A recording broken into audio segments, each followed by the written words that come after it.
आ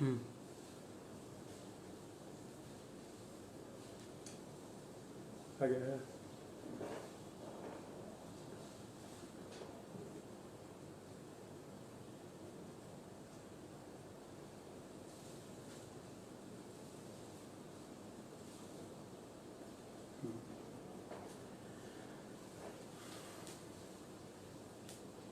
नमस्कार साथियों, बिहार स्वाभिमान आंदोलन के पेज पे आप सभी का स्वागत है। आशा करता हूँ कि आवाज़ सही हो, आपको सुनाई दे रहा हो। और मेरे भी पेज पे जितने लोग देख रहे हैं सभी को मेरा प्रणाम। स्वागत है आपका इस पेज पे। आज चर्चा का मुद्दा है, अमित जी ने जैसा रखा है, बिहार में पलायन और उसका समाधान। जब हम पलायन की बात करते हैं तो ये कोई नया मुद्दा नहीं है बिहार के लिए। बिहार में पलायन आप कह लीजिए कि मेरे हिसाब से तो लगभग 90 के दशक में एक ये दौर जो शुरू हुआ, अलग अलग वजह से शुरू हुआ, आज अलग वजह से हो रहा है पलायन, मगर 90 से बिहार में लगातार, खासकर मैंने जब से होश संभाला है तब से हम ये लगातार इस चीज़ को देख रहे हैं। और सिर्फ ऐसा ही नहीं है कि किसी एक मुद्दे की वजह से बिहार में पलायन हो रहा है। नौकरी बहुत बड़ा मुद्दा, बहुत बड़ा कारण कह सकते हैं पलायन का, मगर मेरे हिसाब से नौकरी के अलावा भी कई बड़े मुद्दे हैं जिनके वजह से बिहार में लगातार 90 के दशक से पलायन होता रहा और आज हो रहा है। अगर आप इसी चीज़ का अनुमान लगाएं कि अब लगभग 30 साल हो गया है और फिर भी बिहार में पलायन का दौर जो है वो थम नहीं रहा है। अभी कोरोना की इस महामारी के दौर में हमने एक रिवर्स पलायन देखा है। लोग वापस गांव की ओर आ रहे हैं। जो शहर में घर बनाने का होड़ था, आज वापस गांव का घर संजोने में, गांव का घर संवारने में वापस लोग एक तरीके से लगे हैं। मगर सवाल ये उठता है कि पलायन हुआ क्यों, किस वजह से हुआ, कब तक ये होता रहेगा। तो पलायन के ऊपर लोगों के अलग अलग विचार हैं। सबसे पहला जो मैंने कहा कि बड़ा इसमें कारण रहा है कि रोजगार ना होना, मगर मेरे हिसाब से दो और बड़े मुद्दे हैं जिनके वजह से पलायन लगातार बिहार में होते गया। उसी में एक पार्ट है रोजगार, मैं उसके ऊपर भी आऊँगा। मगर मेरे हिसाब से सबसे बड़ा, जिस दंश को हमने भी झेला, सबसे बड़ा जो आपका कारण या कारक आप कह सकते हैं, वो था शिक्षा व्यवस्था पूरी तरीके से बिहार में चरमराती गई। और अब जो स्थिति है अभी के काल में तो पूरी ध्वस्त हो चुकी है। पहले अगर आप अपना इतिहास हम उठा के देखेंगे तो इतना पुराना कॉलेज हमारे यहाँ नालंदा विश्वविद्यालय था, जहाँ पूरे विश्व से, बाहर के देशों से भी लोग आके पढ़ाई करते थे।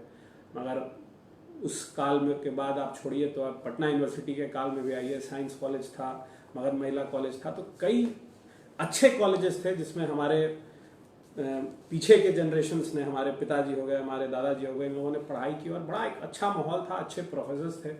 मगर 90 में की जो दौर शुरू हुआ, जातीय हिंसा, उन्माद, जातीयता के वजह से, या कई कारण आप कह लें, इंस्टीट्यूशंस को लगातार बिहार में ख़त्म कर दिया गया।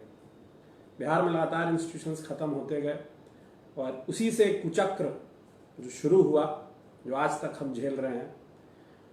लगभग 2000 में मैं बिहार से पहली बार बाहर गया, मतलब एक तरीके से कहिए मैंने भी पलायन किया। मैं भी नॉन रेजिडेंट बिहारी हो गया, विस्थापित हुआ बिहार से। जो बाहर गया, 8वीं कक्षा में था उस समय, बिहार से बाहर गया। उसके बाद लगातार मैंने पढ़ाई 12वीं तक दिल्ली में की। उसके बाद फिर 5 साल के लिए मैं पुणे चला गया लॉ की पढ़ाई के लिए। उसके बाद भी वापस आने के बाद मैं बिहार नहीं आया, मैंने दिल्ली में वकालत शुरू करी। वहीं 7-8 साल मैंने प्रैक्टिस किया, नौकरी भी करी पहले कुछ साल लॉ फर्म में। उसके बाद अपना प्रैक्टिस भी किया मैंने। अंततः मैं वापस आ गया। अगर हम जब वापस आने की बात करते हैं तो यहाँ क्या अपॉर्चुनिटीज़ है, क्या सिस्टम है, क्या कंडीशन है, इसके ऊपर भी चर्चा होनी बहुत ज़रूरी है। और इस बेटर अपॉर्चुनिटी और कंडीशन से हमारे अगले जनरेशन पे या हमारे जनरेशन पे क्या कुप्रभाव पड़ा, इसके ऊपर भी एक चर्चा होनी बहुत ज़रूरी है। तो जैसा कि मैं कह रहा था कि एजुकेशन इंस्टीट्यूशंस बिहार में समाप्त हो गए, इसके वजह से लगातार पलायन का दौर बढ़ा या होते रहा।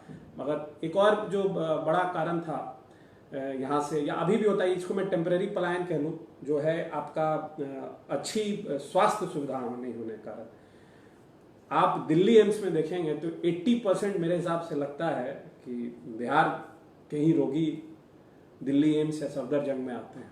हमारे यहाँ एक ज़माने में PMCH इतना अच्छा सिस्टम था कि यहाँ कोई भी आके दिखवा सकता था, मगर लगातार इंस्टीट्यूशंस को, जैसा मैं कह रहा हूँ, इंस्टीट्यूशंस को ख़त्म किया गया। क्यों किया गया इसके ऊपर हम बहुत ज़्यादा चर्चा नहीं करेंगे, आप सब लोग इस चीज़ को जानते हैं क्या हुआ नहीं हुआ। मगर क्या हो सकता है, क्या हम इस रिवर्स पलायन को रोक सकते हैं, कितना इसमें सरकार मदद कर सकती है, सरकार स्टेप ले सकती है, या अगर सरकार स्टेप नहीं ले सकती है तो हम खुद से क्या कर सकते हैं, इसके ऊपर ज़्यादा मेरे हिसाब से लगता है कि चर्चा होनी चाहिए। बिहार में क्या अपॉर्चुनिटीज़ हो सकती है, हम किस फील्ड में, हम अगर थोड़ा सरकार हेल्प कर दे या पब्लिक उसके ऊपर थोड़ा ध्यान दे तो हम एक्सेल कर सकते हैं, जिससे एक रिवर्स पलायन का दौर शुरू हो।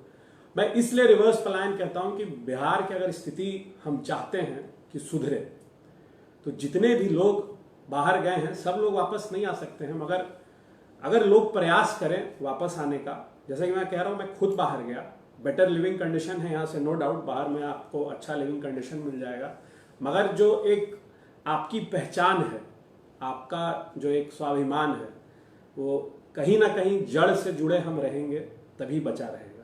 अगर हम अपने जड़ों से दूर होते जाएंगे तो एक आप खुद, आपने जो लोग बाहर हैं आज, वो इस चीज़ को खुद फील कर सकते हैं।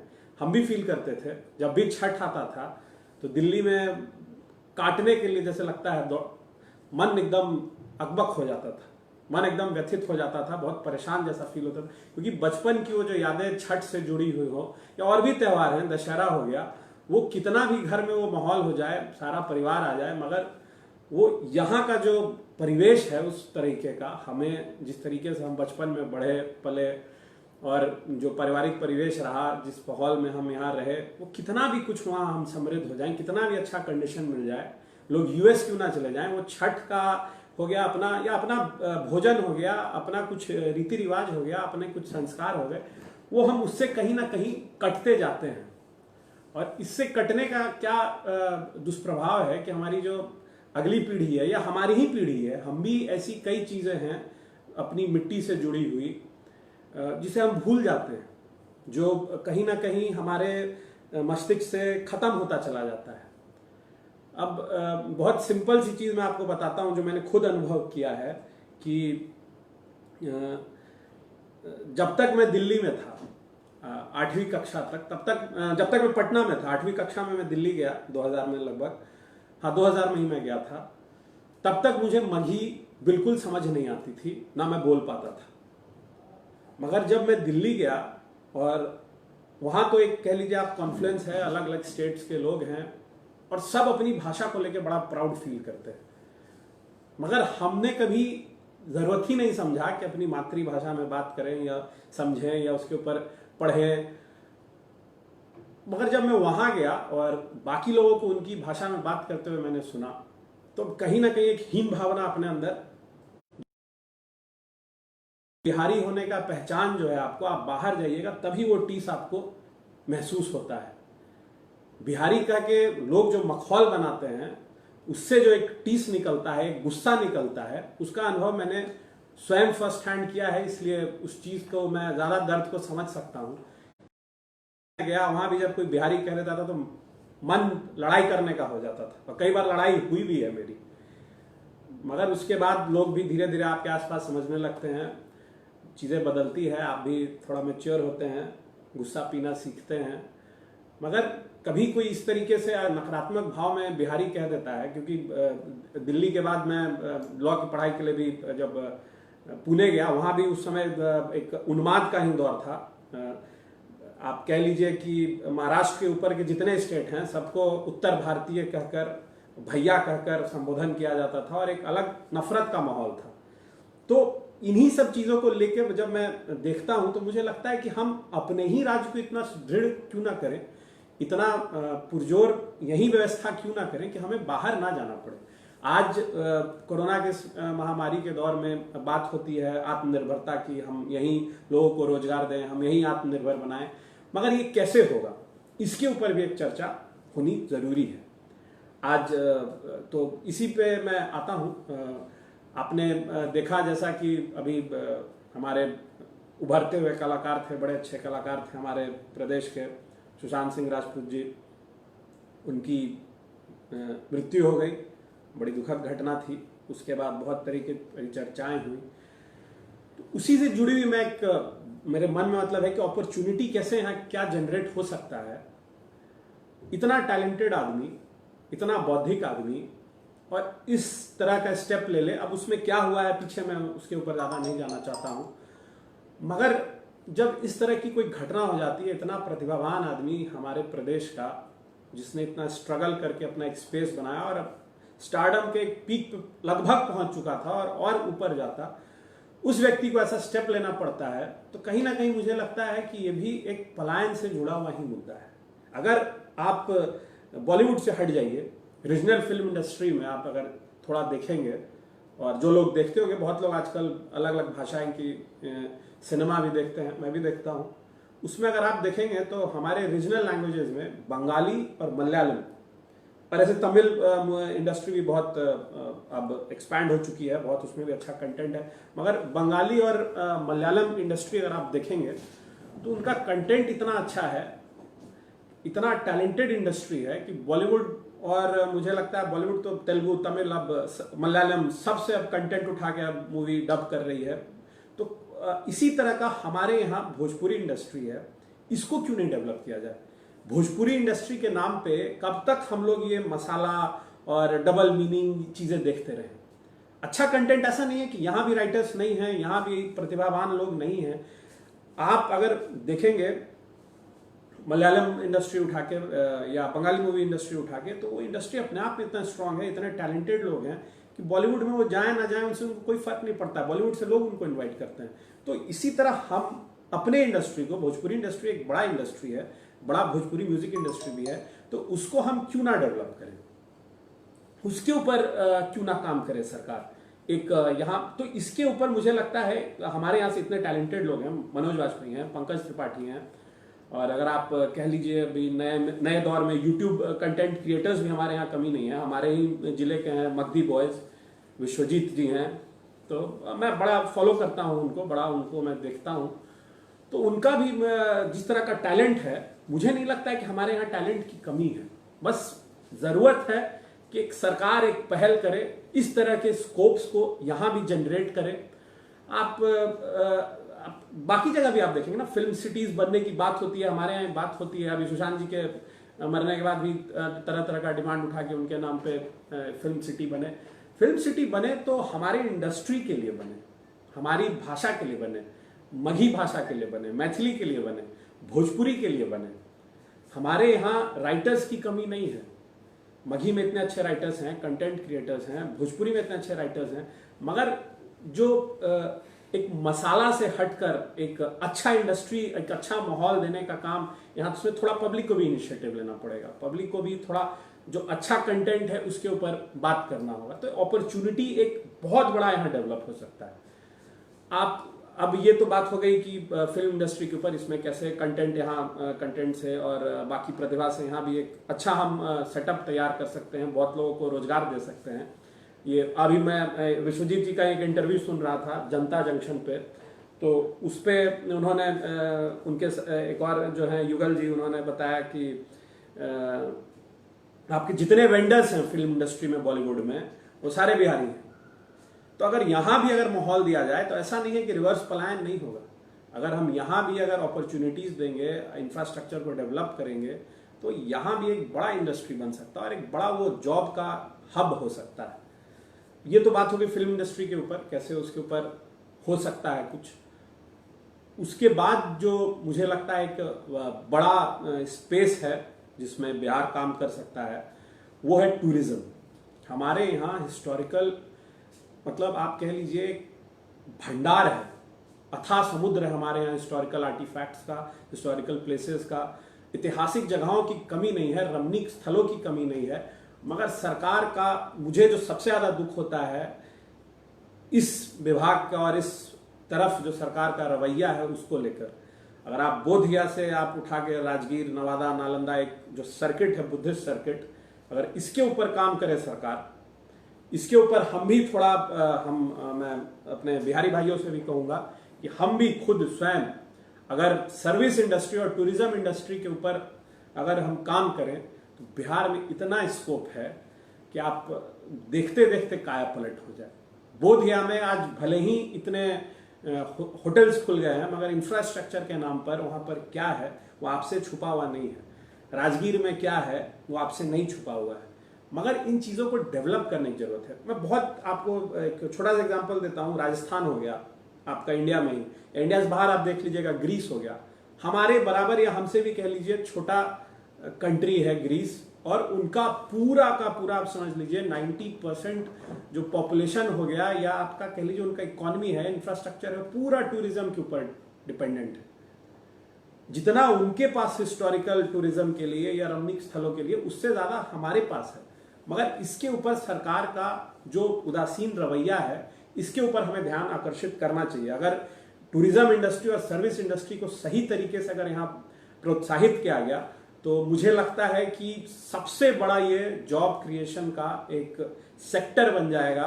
इससे लोगों को रोजगार ही नहीं और इससे शिक्षा भी तरह तरह की प्राप्त होगी, क्योंकि जब टूरिज्म होता है तो कई तरह का टूरिज्म होता है। इंडिया में आप देख लीजिएगा कि आपका अरब कंट्रीज से मेडिकल टूरिज्म होता है, अच्छी स्वास्थ्य व्यवस्था के लिए लोग आते हैं। तो अगला मेरा पॉइंट वही है, हमारा हेल्थ सेक्टर। हम अगर हेल्थ सेक्टर को डेवलप करें, हम अपना एजुकेशन सेक्टर को डेवलप करें। नालंदा में इतना बड़ा इंटरनेशनल यूनिवर्सिटी खोलने का हुआ कि उसी तर्ज पे जैसे पुराने जमाने में था उसी तरीके से खोला जाए। फिर अमर्त्य सेन जी आए और फिर क्या विवाद हुआ वो चले गए। आज यूनिवर्सिटी की क्या हालत है आपसे छुपा हुआ नहीं है। मगर अगर आप खुद इतिहास में हम दिक्कत ये भी है कि हम कहीं ना कहीं अपने इतिहास को भी दरकिनार कर रहे हैं। हम अपने इतिहास को भी नहीं देखते हैं कि हमारे इतिहास में क्या था। नालंदा विश्वविद्यालय का बहुत परिचर्चा हो गई, बहुत उसके ऊपर लोग जान गए, मगर उसके बगल में एक और बड़ा विश्वविद्यालय था, तेल्हाड़ा विश्वविद्यालय। अब उसका मैंने हाल में पढ़ा है कि शायद वहाँ खुदाई होगी, बीच में खुदाई होकर रुक गया था, वहाँ शायद म्यूजियम बने। हमारे यहाँ इतने बड़े बड़े विश्वविद्यालय थे, जब ऑक्सफोर्ड बना भी नहीं था उसके पहले हमारे यहाँ इतना बड़ा इंटरनेशनल यूनिवर्सिटीज थे, बाहर से लोग आते थे पढ़ने के लिए। तो आप समझ सकते हैं कि जब एक इंटरनेशनल यूनिवर्सिटी डेवलप होता है तो उससे जो इकोनॉमी ग्रोथ होता है आसपास का वो कितना बेजोड़ होता है। पुणे जो शहर है महाराष्ट्र में, आप कह लीजिए हम बिहारियों के वजह से ही एक तरीके से चलता है। 100 से ऊपर कॉलेजेस हैं वहाँ, तरह तरह के, लॉ का है, मेडिकल का है, और वहाँ सबसे ज्यादा बच्चे बिहार के हैं। अगर आप खुद उसको इमेजिन कीजिए कि अगर इस तरह के इंस्टीट्यूट्स हमारे यहाँ खुल जाएं, प्लेसमेंट होने लग जाए, इंस्टीट्यूट्स खुल रहे हैं हमारे यहाँ, मगर किस प्रकार से चल रहा है और कैसा वहाँ इसके ऊपर सरकार का रवैया है ये आपसे नहीं छुपा हुआ था। अगर सरकार थोड़ा सा अगर इस इंडस्ट्री के ऊपर भी ध्यान दे, सही तरीके का सेटअप दे, तो एक रिवर्स पलायन वहां से भी होगा। पुणे का आप अगर देखेंगे पूरा इकोनॉमी बेस्ड है बिहारी स्टूडेंट्स के ऊपर। कॉलेजेस को आप फीस देते हैं, आप वहाँ रहते हैं तो मकान मालिकों को आप पैसा देते हैं, आप वहाँ ऑटो टैक्सी वालों को पैसा देते हैं, बस वालों को पैसा देते हैं, आपके वजह से वहाँ हॉस्टल्स चलते हैं, आपके वजह से वहाँ टिफिन और भोजन की व्यवस्था होती है।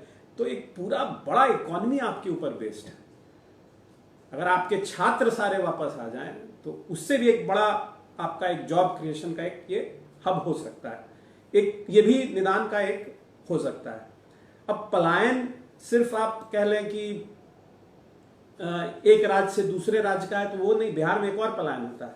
बिहार में एक और पलायन है आपका सारा का सारा स्टूडेंट पॉपुलेशन पटना आना, सारे के सारे रोगी पटना आना। हम अगर जिला वाइज भी चलिए, वो तो बहुत दूर की परिकल्पना है।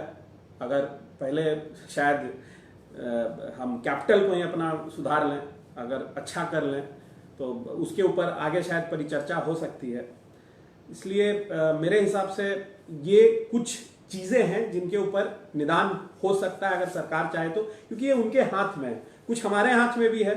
हम अपना अच्छी बेटर लिविंग कंडीशन के लिए शायद कहीं ना कहीं अपनी संस्कृति से भी दूर चले जा रहे हैं। तो अगर हमें क्योंकि ये कुप्रभाव है, आप अगर एक और जो बड़ी चीज है पलायन का जो होता है मुद्दा, खेती के लिए लोग बाहर जाते हैं अलग अलग राज्यों में। आज अगर आप पटना के आसपास कई कई इलाकों में, मैं आजकल जब अपना मैंने स्नातक चुनाव के लिए मैंने घूमना शुरू किया, और पहले जहानाबाद भी बहुत घूमा था मैं, तो अब जो नए लोग ही मतलब युवा ही कुछ कृषि के क्षेत्र में जो अलग कर रहे हैं, जैसे आपका ब्लैक राइस हो गया। मैं बीटा गया था स्वामी जी के आश्रम में, तो वहाँ भी एक व्यक्ति मुझे बता रहे थे कि ब्लैक राइस इस एरिया में किस तरीके से एक बड़ा इसका अच्छा काम हो रहा है ब्लैक राइस के ऊपर, और कैसे ये जॉब जनरेट कर रहा है और कैसे हेल्थ के लिए भी अच्छा है। आपका मशरूम की खेती हो गई, आपका मखाना की खेती हो गई, आपका मछली की हमारे यहाँ बड़ा अच्छा व्यवस्था है मत्स्य पालन का। तो ऐसी चीज़ों के ऊपर अगर सरकार थोड़ा सा ध्यान दे दे, खेती के ऊपर अगर सरकार, जैसे आज आत्मनिर्भर होने की हम बात करते हैं, दूसरे चीज़ों के लिए हम छोटी नौकरी के लिए बाहर चले जाते हैं, मगर आज हमें अपनी खेती करने में, अपने हमारे पास खेत होते हुए भी हम उस खेती को नहीं, खेती के बारे में नहीं सोचकर हम बाहर जाने का सोचते हैं। तो मुझे लगता है कहीं ना कहीं थोड़ा हम लोग को सोचना चाहिए है इसके ऊपर भी। मगर सरकार का भी कहीं ना कहीं रवैया थोड़ा ढुलमुल है, थोड़ा हमारा भी रवैया ढुलमुल है। हम छोटे जॉब के लिए अनहाइजीनिक कंडीशंस में बाहर जाके रहने के लिए तैयार हैं, मगर यहाँ अगर थोड़ा हम मेहनत करें तो शायद हो सकता है आपको अपॉर्चुनिटीज वहाँ बेटर है। मगर थोड़ा अब यहाँ आके कष्ट अगर हम झेलेंगे, कुछ बिहारी भाई वापस आए बाहर से जो समृद्ध हैं, तो एक बदलाव का देखिए हो सकता है। अब मगर सरकार की भी कुछ कुछ ऐसी पॉलिसीज हैं यहाँ जिसके ऊपर मुझे लगता है कि भाई अगर कोई इंडस्ट्री यहाँ आ भी जाए, तो अगर सरकार का, क्योंकि विम्सिकल एटीट्यूड है। अब पटना से बगल में ही यूबी ग्रुप्स का बियर की 2 फैक्ट्रीज थी, अच्छा वहाँ काम हो रहा था, अच्छा जॉब जनरेशन था वहाँ, बहुत अच्छा जॉब, आसपास के लोगों को, किसानों को वहाँ अच्छा मुआवजा मिला खेत का अपना देने पे, और वहाँ नौकरी भी मिली लोगों को। सरकार ने यहाँ शराब बंद कर दिया। चलिए अब मान लेते हैं एक तरीके से कि आपका बहुत अच्छा डिसीजन था, मगर आप शराब बंद कर रहे हैं, मगर जो आपने शराब बंद किया, यहाँ कंजम्पशन आपने रुकवा दिया, मगर जो इतनी बड़ी एक इंडस्ट्री यहाँ खुली हुई है, इतना बड़ा एक फैक्ट्री जो यहाँ है, उसका आप प्रोडक्शन बंद करवा के उस फैक्ट्री को आप सील करवा दे रहे हैं, जो एक इतना बड़ा जॉब का एक हब है। तो ये कैसा आप एक संदेश दे रहे हैं इंडस्ट्री पर। आज आपने कहा, आपके मिनिस्टर का कुछ दिन पहले, आपके सरकार के मिनिस्टर का कुछ दिन पहले वक्तव्य मैंने सुना था, जिस पर उन्होंने कहा कि हमने कई सारी कंपनीज को खत लिखा है यहाँ के निवेश करने के लिए। मेरा सिंपल सा उसके ऊपर भी एक सवाल है कि भाई कल मान लीजिए कोई यहाँ आपका कार मैन्युफैक्चरिंग यूनिट आके खुलता है किसी कंपनी का, टाटा का या किसी भी कंपनी का आके यहाँ मान लीजिए खुलता है, कल आपकी सरकार कहते भैया डीजल पे बैन, डीजल की गाड़ियां बैन, तो डीजल की गाड़ी को बैन कीजिएगा ना, कि आप प्रोडक्शन जो हो रहा है, जहां से जॉब जनरेट हो रहा है, आप उसको भी बंद कर दीजिएगा। तो कहीं ना कहीं हम दोनों की गलती है, हम एज अ पब्लिक हमारी भी गलती है। हम भी कहीं ना कहीं कुछ चीजों पर मौन जब धारण कर लेते हैं और समझते हैं कि ये सिस्टम पूरा चेंज ही नहीं हो सकता, उससे अच्छा है कि हम दूसरे राज्य में जाकर अपना सर्वोच्च दें। और तब कहीं ना कहीं मुझे लगता है कि हमें भी इसके ऊपर सोचना चाहिए कि हमारी भी गलती है। आज हम भले, देखिए मैं शुरू से वही बात मैंने शुरू की उसी बात पे की, अंत में भी उसी बात पे मैं आना चाहता हूँ। दिल्ली में मैं था तो वहाँ हम लोग, या पुणे में भी था तो हम लोग लिट्टी चिकन या लिट्टी मटन हर जगह खोजते फिरते थे कि कहाँ अच्छा रेस्टोरेंट में। और पूना और दिल्ली में आप देखिएगा बिहारी रेस्टोरेंट भरा हुआ है, जहाँ सिर्फ बिहार का कुजीन मिलेगा, दूसरे स्टेट का कुजीन नहीं, इंटरनेशनल कुजीन नहीं। मगर पटना में अगर आप खोजिएगा किसी भी बड़े नामचीन रेस्टोरेंट में, तो आपको लिट्टी चिकन तो छोड़िए, लिट्टी चोखा भी नहीं मिलेगा, ठेला पे आपको पटना में मिल जाएगा। तो यही एक दुष्प्रभाव है। हम अपनी चीजों को भी अगर जब छोड़ते हैं तो पलायन के कारण ही ये सब होता है। हम अपनी चीजों से जब कटते हैं तब हम उन चीजों को खोजते हैं। आज कोरोना का जब ये पैंडेमिक शुरू हुआ, तब हमें लगा कि नहीं, घर में भी अपना स्थान सुरक्षित होना चाहिए, घर हमें वापस आना चाहिए। तो ये सब मुद्दे हैं, लंबी परिचर्चा हो गई है। अब कुछ सवाल यहाँ मैं देख रहा हूँ, बात तो मैंने अपनी रख दी है बहुत हद तक आपके सामने। अब कुछ सवाल भी देख लें हम लोग, अगर कोई कुछ सवाल पूछना चाह रहे हैं तो फिर उसके ऊपर मैं बात करके अपनी बात समाप्त कर दूंगा।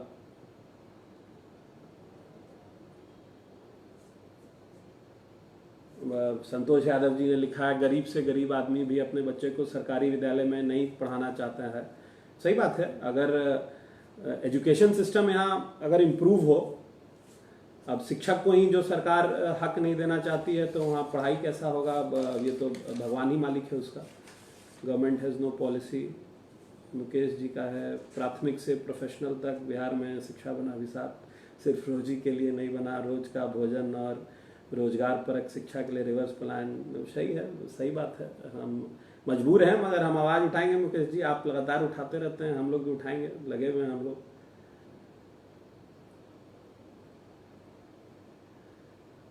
आप भी वैसे हो जाइएगा, कुमार सुरेंद्र पंडित जी ने लिखा है, हम हो जाएंगे वैसे तो हमको भी आप सवाल पूछिएगा, आप हमको भी धकेइएगा, उसके लिए कहाँ कोई मना है भाई, सबको छूट है। अगर हम वैसे हो जाएंगे तो हमको भी बोलिएगा।